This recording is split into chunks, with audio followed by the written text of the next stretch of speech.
does this like typical go, you feel, in terms of like not just like characters but also players? Man, it's been a while since I've been following Konga. He obviously has not been in the scene until just recently after taking a long break, so I'm not sure how the set play goes. I believe they fought at Salt of Earth not too long ago. Oh, did they? Okay. And I believe that it was in Solo's favorite. You know, was definitely not free, of course, so we'll see how it ends up here at SummerCon. You know, the disadvantage state for DK, not the best, of course, against a character like Ness, but the same could be said on the other shoe. One thing I can say about the matchup history on this loser side for Konga, we were actually talking before Top 8 started. He was hoping that he wouldn't play Blanket Man, who he 3-0'd, not because he was afraid he would lose, but because these two have played so much recently and he wanted some new opponents. And that's something I love about Konga. He sees someone that he's pretty confident he can beat, and he's like, oh man, I want to play someone else. I want to learn. Yeah. It's one of those things where it's, I fought so many of the same people over and over again. I want fresh faces. I want the matchup experience, and that's why people travel out to majors, right? It's not so much like, you know, it's to have fun, of course, but it's also to get that learning process going. Yeah, 100%. I love that mentality from these high-level players, from people like Konga, who he took a break for a while, and he has so quickly gotten back to the upper echelons of the community. There are so many incredible players here today, and he's in top 6. And, I mean, the one thing he's told me is it's about mentality with him now. It's just like, if I lose, because my opponent was better, so I have to be better, right? So let's see if he can be better here against Solo. And you got to think that way with DK, because DK, well, he can cook sometimes. He's absolutely got some parts of this game that he struggles to handle. If he can get in the right scenario, get the right series, yeah, he can be quite the deadly character. But it takes a lot to get that scenario, especially against a player like Solo. I bet he's glad he doesn't have to play Falco in Losers Finals, though.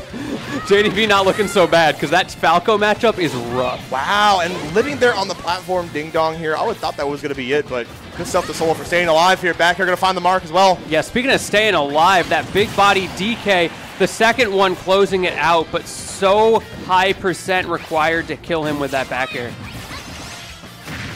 Okay, I like the little wave bounce there from Konga. Unfortunately, not quite safe. I like the idea of going to the platform. Once again, using the combo breaker up B.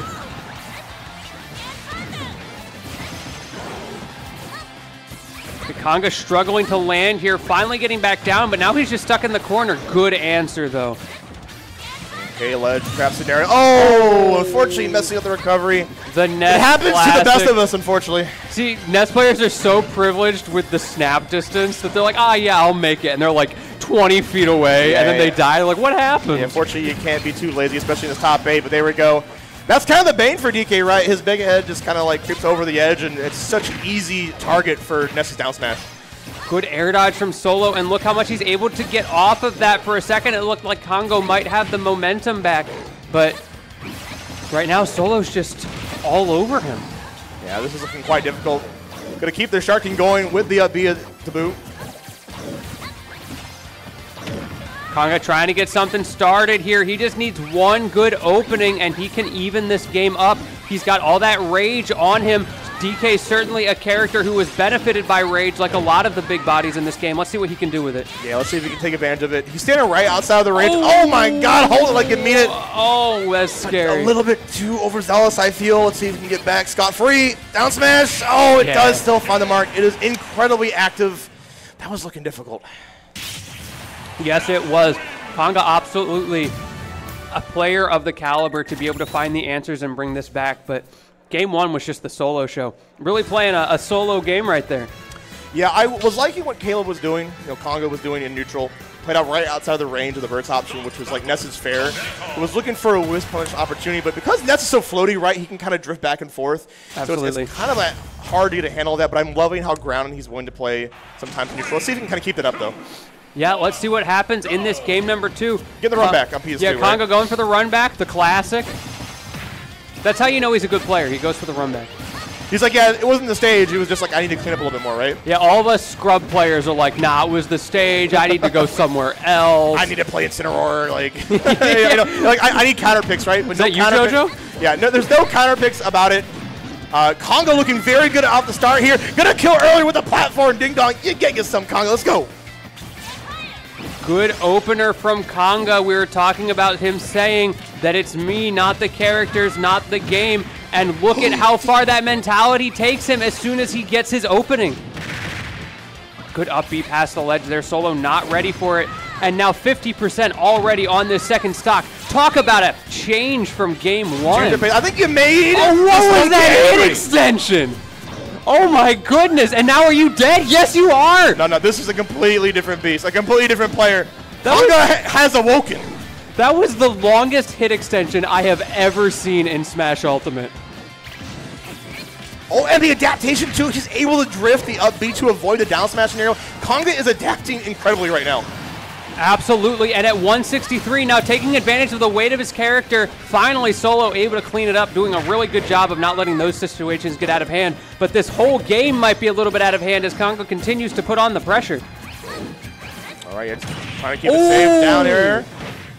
Oh, he got duffed with that one. Goes for the pivot grab, doesn't matter, grab him again. That's it! Another one for you, boy. There we go. Konga getting on the board. 1-1 apiece. DJ Khaled out here hitting him with another one. Now 1-1 in the set. Let's see if we get the run back or if we go to another stage finally. And that's like veteran adaptation right there. That's something like Konga has played Smash for so long that he's able to adapt that fast. And that Solo was just like deer in the headlights. He's like, all right, what was that? All right, let's go again. Hit him with the GG go next, and he went. All right, now we get a change of scenery. Gonna go on to Battlefield Tri-Plats Abound. And I think this might be hopefully helping like Solo's recovery in a way to have a platform to land on, but it might also help Konga's sharking too, right? No, that was so good from Konga. I don't know if that pivot was intentional, maybe a snapback moment, but we saw that in game one where in that situation Solo went for the air dodge and Konga remembered, so he waited.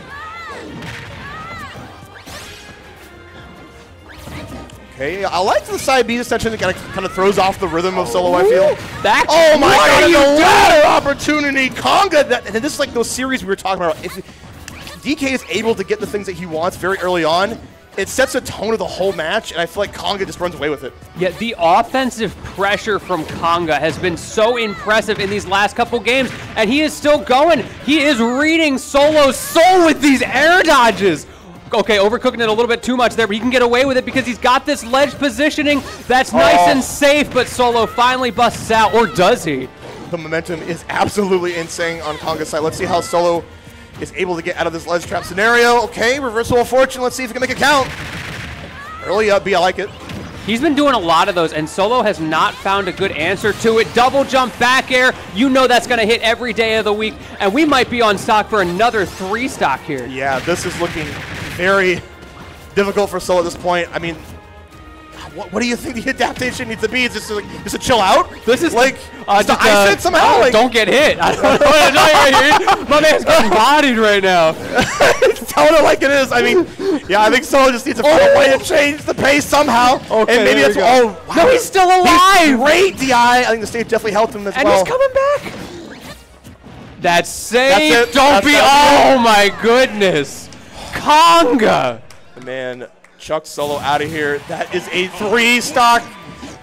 Using every bit of that rage. 2 games in a row, ending with those like 60-70% throws off the side. Solo not able to mash out in time. Talk about a turnaround in this set. I would take your time at the stage select. Yeah. I would take your time, think about your options, because this potentially could be your last one. Yes, it could. But Konga is playing hot right now.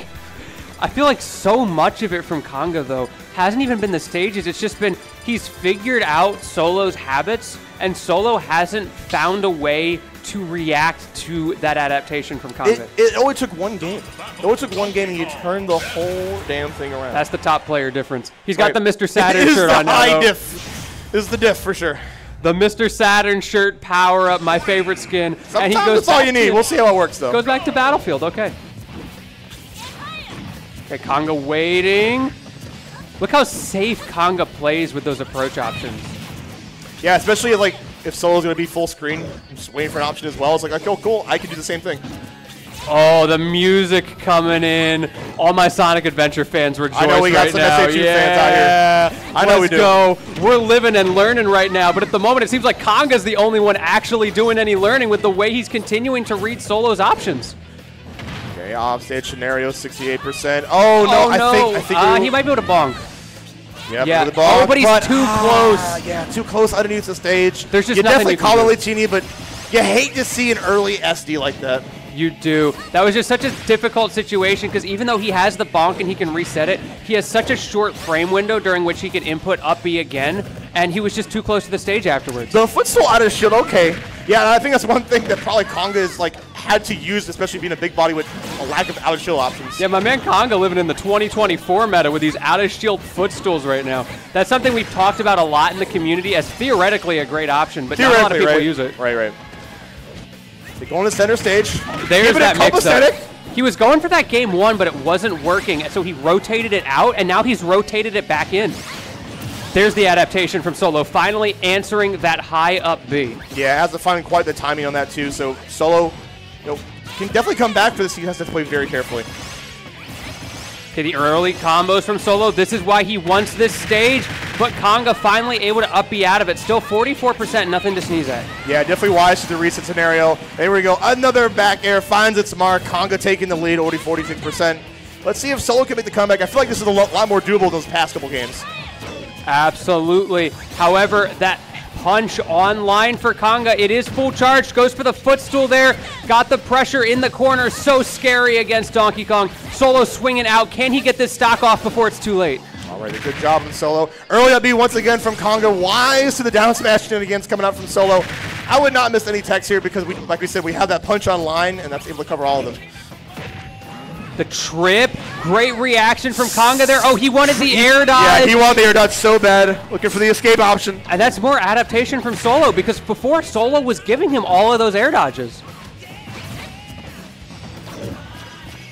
Back throw not gonna? Oh no, it is gonna do it, okay. That's his back throw, absolutely. Okay. I forgot what character we were talking about here. My man sent him to the Shadow Realm with that one. No matter what game it is, that's always a good option to go for. My favorite animation in the game is the low percent Ness back throw. But forget about back throws. We got the cargo up throws here from Konga, knocking Solo out of this bracket and giving himself the opportunity to go to losers finals against JDV.